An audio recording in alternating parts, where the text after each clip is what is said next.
Assalamualaikum warahmatullahi wabarakatuh. Welcome back, balik lagi di PWL Channel.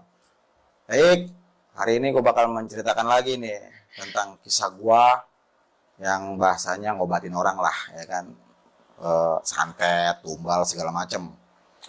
Dan sebelum dengar cerita gue, jangan lupa di subscribe, komen, like, dan dinyalain loncengnya. Terima kasih. Nah,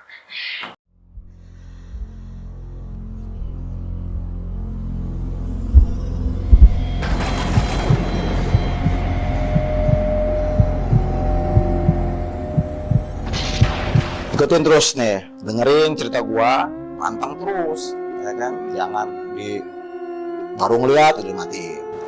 Gua bakal menceritakan tentang peristiwa gua ngobatin yang kena santet dulu nih. Pertama, ya kan? Jadi gua pada saat itu gua ngobatin di daerah Jakarta Utara.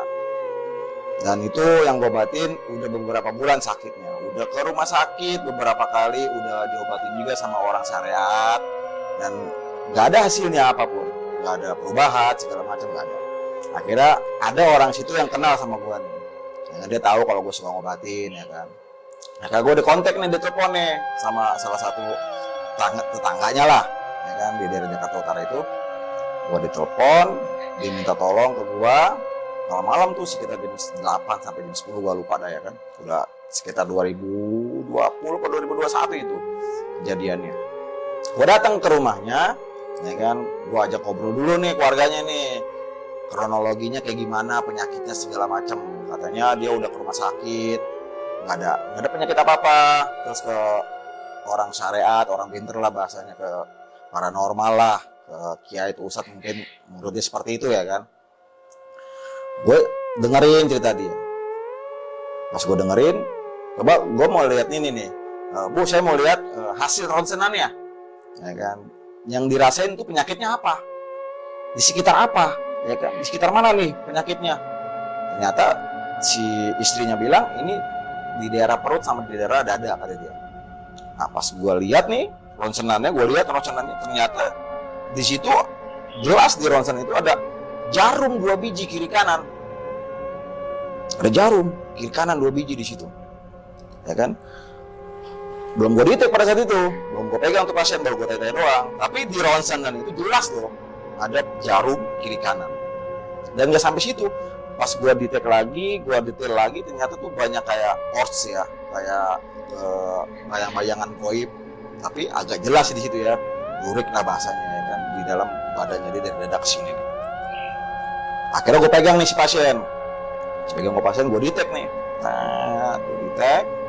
Ternyata benar apa yang di ronsenan itu, ada jarum 2 biji kiri kanan di sini. Nah, akhirnya tanpa mikir panjang nih, gue pikir takut, ya kan, takut jarum itu masuk ke jantung atau mungkin mau dieksekusi bahasanya, kan, maksudnya eksekusi begini nih, dilewatin gitu, ya kan, dibikin meninggal. Buru-buru gue tanganin nih, ya kan, gue pegang nih, gue batin star. Alhamdulillah nih, 1 jarum udah terselamatkan bahasanya, udah hilang lah, tinggal 1 jarum lagi. Ada 1 jarum lagi, pada saat itu energi gue udah terkuras habis, ya kan, karena gue ngancurin jarum yang 1 lagi tuh. Akhirnya gue ngomong sama pihak keluarganya, Bu, energi saya habis, ya kan, saya udah nggak kuat, saya udah capek, boleh nggak saya manggil teman datang ke sini, soalnya udah tanggung nih, ya kan, ketanggung. Akhirnya diizinin lah sama pihak keluarganya, yaudah panggil aja kemari. Saya panggil teman saya 2 orang, ya kan, akhirnya udah nggak usah lama-lama lah, langsung pegang aja. Nah itu pas kita ngobatin, ya ini gak ikut pada saat itu, maksudnya bertiga gitu, kita hantam, ya, kita obatin. Pas ditarik itu jelas semua satu kamar itu ada yang ketawa, suara perempuan. Itu jelas banget, semua yang ada di kamar itu, entah itu keluarganya, entah itu pembantunya, ya kan, itu ngedengar suara yang namanya kayak kuntilanak bahasanya, ya kan, perempuan. Pada kaget semua. Akhirnya sama teman gue tuh dikunci tuh, si yang ketawa itu, mau kemana lu, ya kan, bisa kemana-mana lu. Nah ditarik, akhirnya dihancurin nih, dibakar sama teman gua, terus diberesin nih jarumnya, ya kan, diberesin jarumnya, selesai nih. Alhamdulillah kita selesain. Ditanya nih ke si pasien, ya kan, ditanya ke si pasien, akhirnya gimana, udah enakan belum, ya kan. Nah mungkin kalau sahabat Mirror masih apa ya, spekulasi, itu jarum itu kelihatan apa enggak sih, ya kan, jarum itu kelihatan apa enggak sih. Nah di sini bakal kita bahas, kok bisa ketika itu kita obatin di ronsenannya ada jarum, kita obatin masih ada nggak sih jarumnya. Nah ini bakal kita bahas.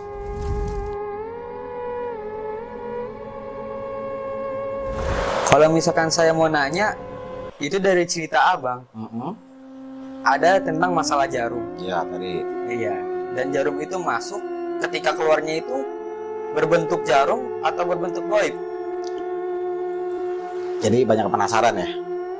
Ada banyak yang penasaran tentang cerita kayak masalah nggak cuma jarum doang ya. Kayak ada mungkin pasir, beling, atau paku segala macam. Nah ini kalau saya pribadi jarum. Saya mau ceritain aja nih. Ketika kita obatin si pasien ini, kan ada jarum yang saya bilang tadi itu, ya kan, jarum 2 biji kiri kanan. Ketika gua obatin nih si pasien ini, ketika gua tarik itu wujudnya goib. Jadi yang bisa melihat ini hanya orang-orang tertentu dan orang-orang yang belajar, orang-orang yang bisa. Jadi wujud goib itu, bahasanya unsur hukum goib itu bisa dilihat sama orang-orang tertentu, ya kan. Hukumnya lagi nih, bisa dirasakan tapi nggak bisa dilihat untuk orang awam. Nah jadi kalau kita bahasa, gue mau tahu dong wujud yang paku itu, ya kan, ya nggak bisa. Karena apa? Wujud paku itu adalah goib. Tapi kalau emang mau tahu itu paku masih ada di dalam, enggak, gue udah bilang, ronsen lagi, kalau emang masih ada tuh pakunya, ya kan, saya bakal balik lagi, ya kan, komplain ke saya boleh, ya kan, saya akan berhenti untuk ngobatin orang seperti ini. Nah, jadi paham nggak tentang hukum goib itu? Jadi goib itu bisa dirasakan, tapi nggak bisa dilihat untuk orang awam. Tapi kalau untuk orang yang belajar, orang-orang tertentu nih, orang yang bisa, itu goib itu bisa kelihatan jelas. Jadi seperti itu bang. Bisa dicontohkan, bisa dirasakan dan tidak bisa dilihat, itu seperti apa maksudnya? Jadi seperti ini, yang namanya dirasakan, contoh kita ngambil ini aja deh. Mohon maaf ya, kita buang angin, ya kan, kita buang angin, terus baunya ada nih, baunya ada, tapi wujudnya nggak ada, wujudnya nggak ada. Atau kita niup, kita tiup nih, kita tiup tangan orang lah, berasa nggak? Berasa. Kelihatan nggak wujudnya? Tidak. Enggak kan? Sama seperti itu. Jadi hukum goib seperti itu. Yang bisa melihat hanya orang-orang tertentu. Ya kemungkinan besarnya ya. Ini kemungkinan besar. Jadi ketika kita narik, wah ada ini, ada itu, wah. Kalau menurut gua pribadi nih ya, itu kayak trik sulap sih. Kalau kata gua pribadi ya, kayak trik sulap. Jadi kalau emang itu benar diambil ada, kita tanya dulu ke pasiennya, mendingan apa enggak? Kalau emang mendingan, ya kan, kemungkinan besar itu benar. Tapi kemungkinan yang lain lagi dia main sulap di situ. Jadi gitu. Mungkin ada tanya lagi. Bedanya sulap sama kenyataan itu seperti apa?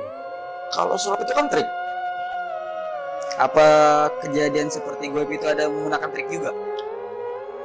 Sebenarnya bukan, kalau goib ya, kita ngomong goib itu bukan trik, tapi kebisaan dia. Contoh gini, kita main logikanya aja. Jarum di dalam perut, itu dia masukinnya dari mana? Kalau bukan dari goib. Tiba-tiba di ronsen ada jarum 2 biji di kiri kanan. Nah kalau kita mikir, itu jarum dimasukin gimana gitu? Tusukin ke perutnya itu?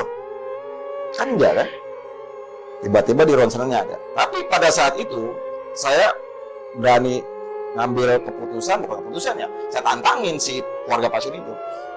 Ronsen lagi, kalau emang masih ada pakunya, begitu nih, ya kan? Saya bakal berhenti ngobatin orang. Saya bilang, saya mau nanya ke pasien, gimana Pak? Udah enakan belum? Alhamdulillah si pasien ini ngomong udah enakan, udah nggak kayak tadi sebelum dipegang. Real, nyatanya apa? Setelah diobatin, pakunya dihancurin, kita tarik, kita hancurin, dan si pasien itu merasa enakan badannya. Jadi kayak gitu. Kalau si pasien itu nggak ngerasain perubahan, berarti gue yang bohong, ya kan? Ini yang jelasnya si pasien itu udah ngerasain enak, udah ngerasain nyaman lah di dalam badan dia, udah nggak ada ngerasain sakit lagi. Jadi seperti itu, Bang. Untuk medis dan non medis bisa dibedakan nggak tuh Bang kira-kira? Kita detect Dengan cara dengan cara ya, ilmu kita. Dengan cara ilmu kita. seperti apa ilmunya? Contoh gini, kita itu menggunakan tenaga dalam ya, dan menggunakan feeling, ya kan? Kita punya yang namanya penyakit pengobatan penyakit medis dan non medis. Kalau penyakit non medis kita metode detect. Berasa nih di tangan kita. Kalau memang itu non medis, ya kan? Nah kita tanya dulu, ini penyakitnya apa? Ya kan? Terus kalau memang penyakitnya medis, kita lihat cari di kaki. Saraf semua penyakit kebanyakan ada di kaki. Ya kan? Kalau emang wah ini medis, berarti larinya ke rumah sakit, jangan ke saya. Kalau saya pertolongan pertama untuk penyakit medis, contoh dah kayak asam lambung, ya kan? Kita bisa pertolongan pertama. Tapi tetap harus dibawa ke rumah sakit karena bukan faknya kita di sini. Cuma hanya pertolongan pertama. Tapi kalau goib, saya berani jamin 100%. Insya Allah, atas izin Allah, selesai malam itu. Atas izin Allah ya, selesai malam itu. Jadi seperti itu, Bang. Ada pertanyaan lagi nih Bang. Apa tuh? Bedanya orang sama kesurupan yang beneran dan tidak hanya mengada-ada, itu gimana tuh Bang caranya? Acting gitu ya, Iya, pura-pura. pura-pura acting. Kita punya satu trik nih. Kita punya satu trik untuk orang yang acting, yang pura-pura. Ya kan? Kalau orang yang kesurupan bener nih, ya kan? Kita punya cara sendiri untuk mendeteknya. Punya cara sendiri untuk mendeteknya. Yang pertama ya saya kasih tahu yang pertama nih ya. Ya kan? Yang simpel aja dah. Kita ngedetek dari sini. Kita pegang ini. Kita tembak dari sini. Kalau dia ngerasa connect, nah itu kemungkinan besar kesurupan. Kemungkinan besar kesurupan. Kemungkinan besar. Kemungkinan besar kesurupan. Tapi kalau kita udah ngedetek, udah kita tembak sana tembak sini, itu nggak ada respon, wah itu kemungkinan besarnya itu acting, pura-pura. Gampang Bang. Ya kan kita bisikin aja. Lu mau sadar? Apa mau gue siram air panas? Apa mau gue bikin malu nih? Ya kan kalau lu nggak sadar juga gue bikin malu. Karena dia acting. Kalau dia bahasanya dia nggak sadar juga, nggak mau ngakuin kalau itu acting, ya kan? Akhirnya mau nggak mau kita ngomong ke keluarganya, mungkin ini ada apa banyak pikiran, ya kan? Mungkin ada permintaan yang nggak di ini, ada permintaan yang nggak diturutin, jadi kepikiran. Jadi gitu ya. Jadi ada yang bertanya tadi nih masuk ke kita nih, dia bertanya tentang tadi masalah jarum tuh. Mungkin di pikiran dia itu kok bisa jarum itu masuk ke perut? Kok bisa jarum itu ketika ditarik kok nggak wujud gitu ya kan? Kok nggak wujud? Ya kemungkinan besar ya kan. Hukum gaib itu nggak bisa dilihat tapi bisa dirasakan. Tapi alhamdulillah setelah pengobatan kita obatin segala macam beres. Alhamdulillah sampai saat ini nggak manggil saya lagi. Alhamdulillah. Jadi mungkin segitu aja ya guys. Mungkin nanti kita lanjut lagi Sahabat Mirror ceritanya. Kita bakal bagi-bagi cerita lagi dan akan ada narasumber yang lainnya yang bakal menceritakan kisah mereka yang mistis dan horor. Jangan lupa di subscribe, share, di like dan nyalain loncengnya. Assalamualaikum warahmatullahi wabarakatuh. See you.